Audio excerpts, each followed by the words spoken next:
கரும்பு ஏந்திய முருகன். பெரம்பலூர் செட்டிகுளம் மலையில் முருகன் வேலுக்கு பதிலாக கரும்பேந்தி அருள்பாலிக்கிறார். உங்கள் வாழ்வை இனிக்க வைக்கும் அற்புத தரிசனம். மயில் மீது வள்ளி. திருச்சி திருமங்கலத்தில் முருகனுக்கு பதிலாக வள்ளி தேவி மயில் மீது விசித்திரமாக காட்சி தருகிறார். வேறு எங்கும் காண முடியாத ஆச்சரியமூட்டும் திருத்தலம். 11 தலையுடன் முருகன்.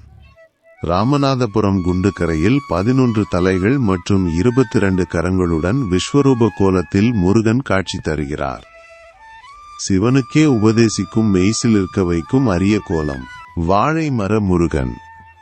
விருதுநகர் துலுக்கன்குறிச்சியில் முருகப்பெருமான் தலவிருட்சமான வாழை மரத்துடன் இணைந்து காட்சி தருவது பெரும் வியப்பு.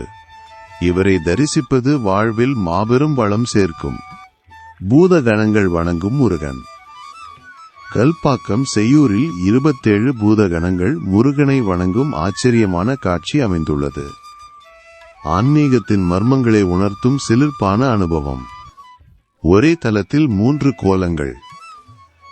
சேலம் வடசென்னிமலையில் குழந்தை, துறவி மற்றும் குடும்பஸ்தன் என 3 கோலங்களில் முருகன் காட்சி தருகிறார்.